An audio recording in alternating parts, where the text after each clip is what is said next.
a lot of my family comes from the motorsports industry, whether it's from motocross, street bikes, whatever. A lot of people, both on my mother's and my father's side, have all just been around motorcycles. Oh, okay. So I was pretty lucky. I kind of, as soon as I kind of got the bug, like, I want to ride, everybody was like, all right, that's cool. Like, let's go. So I know that's not the same for a lot of people, but I lucked out there. And then I think motocross, especially when I was a kiddo, didn't really seem like a big deal. And then as we started getting faster, started doing better, started becoming a big deal. So that kind of became my life. And a lot of the other, stuff that you do growing up, like, oh, I want to do karate and I want to do baseball. I want to do this and that. And then it quickly became well, you can either do this or you can ride your dirt bike. And then as soon as I started choosing the dirt bike more and more and more, I started realizing that this is probably the way that it's going to end up being. So it was one of those things where I was super lucky to have the support and super thankful. But it was also good to have that positive pressure of like, this is what you want to do. This is the path. This is what you have to do. And yeah, I mean, it worked. Have you always had this drive? Like, I think that dancing around it a little bit here, but it seems like everything I'm hearing is you got like some pretty incredible drive. Like, very young to go over, very young to be in Spain by yourself. I know what it's like to be in Europe, 6 hours ahead. Yeah, you can't call anybody. Mm-hmm. You're on track in the morning. If you suck, you suck until 5 a.m. where pops or whoever wakes up. I mean, you gotta have some drive. You gotta have some mental strength. Where is that always been in there with you, or have you developed that? I would say it's definitely something I've been taught. I'd like to say I was a super motivated kiddo. I don't know if that's 100% true or not, but I'd like to say it. But definitely after I joined the fire department, that was a huge push for me to be like, okay, life could be gone tomorrow. Especially after I've seen that multiple times, it definitely gives me a better appreciation of, okay, let's take advantage of today. So I really try and take that into everything I do. And that was back in 2019. So everything since then, I've just kind of been trying to push as hard as I can and make it work. Yeah, I remember seeing some crazy pictures of you fighting fires. Yeah. I believe I saw that. So like, what? That's what firefighters do. No, but they posted a picture one of the gnarly Cali ones. Oh, yeah.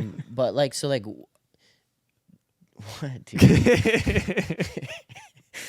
Tell me, is there a shot? Hey, I saw some Instagram pictures of you installing some electric in some house. Like, oh, nice, cool, yeah. Dude, shut up, man. Dude, he's during the gnarly fires. He was like, no, I did see them too. They were sick shots. But what kind of firefighting do you do? Like, are you in the woods? Are you just any sort of regular firefighter that just go into any house? Like, is there different?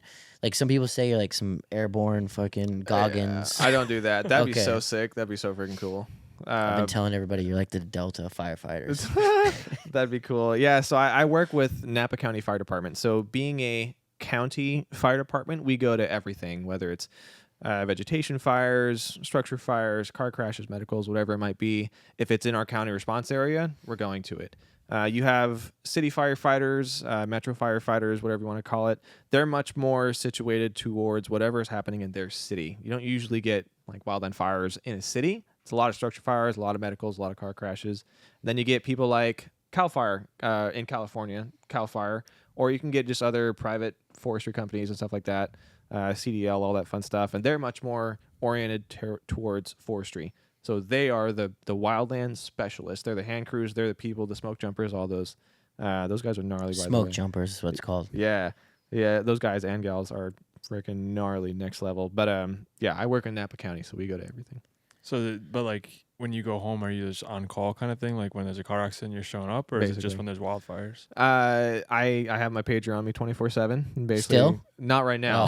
When I'm at home. Okay. But when it goes off, Amber, my fiance, would usually give me a bunch of shit, and then I would get on the way and see what's going on and go from there. So it's very similar to being like a town firefighter. It's just you're covering a bigger area. Yep. So did you volunteer when the Cali fires? What pictures am I talking about?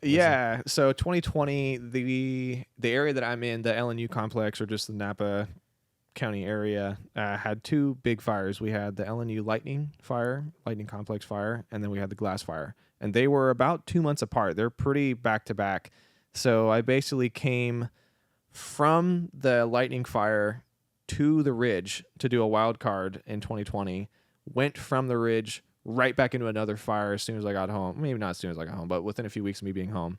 And those were pretty devastating. Those were what the photos were from. And it was, there have been a handful of times in my life that I've been in situations that you think about and you're like, this is really bad.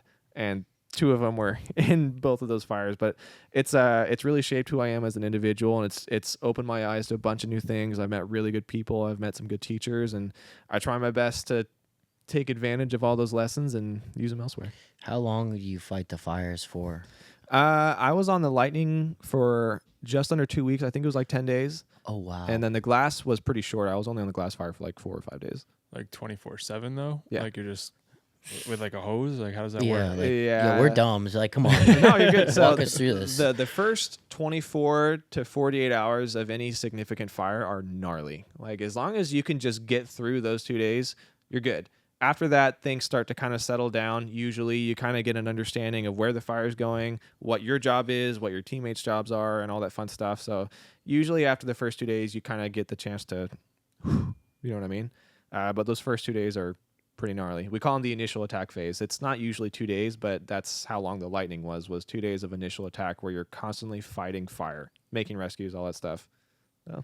What is that actually like when like fighting? Obviously, you can imagine like just spraying water out of a fire truck, but like that's not what it is, obviously. So what is it actually? So I would say it really depends on the scenario that you're in, the conditions you're in, where you're at, all that fun stuff. But in general, it's between digging line around a fire, trying to create some kind of a perimeter, spraying water on your fire truck, trying to put out fire that's in front of you, structure protection, trying to protect as many structures from burning as possible. The big one in the lightning complex especially was rescues. Not so much medical rescues where it wasn't so much someone was hurt and couldn't leave. It was, oh my goodness, the fire is now burning all around my house. I can't drive my car out. So being able to take the fire truck that's a little bit more sturdy towards those things and go get them and get them back out was a big one. Yeah.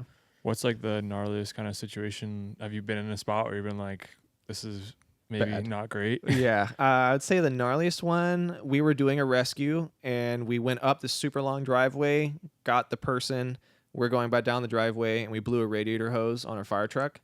And so we're stuck in the middle of the road. We're trying to pour water from water bottles into the radiator to get it just to fill back up again. And the fire was creeping up on us and starting to surround the truck. And we were all sitting there kind of not helpless, but getting everything back together, and you're just looking out the window and there's just 30-foot flames. You're like, this is not So great. crazy. And like, you can't run, right? No. Okay. No, you're better off to stay in the truck.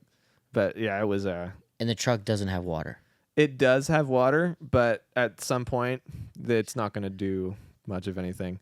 And for like, so how, if those types of fire, you just like, I mean, you can't just, you're not just putting out fire because it's too hot, right? You're just kind of maintaining, or Correct. Yeah, a lot of times when you get those big fires, you're trying to guide it into a corner, so to say, where you're not just like waiting for it to come to you and then putting it out and it's out. It's more of we're creating diversions, we're creating a path, a channel, so the fire will actually back in on itself and it'll just burn on itself and eventually it'll just Burn out kind of yeah, thing. exactly. Yeah. That's so crazy. Is that like a volunteer thing though, or is that an actual job? A little bit of both. So I like to say we're voluntold. Basically, anytime that I'm home, I try and be on call. Sometimes it's a bit hard. Like if I'm traveling, the last few months I've been traveling a lot, going back and forth between here in Ohio and New York and all that fun stuff.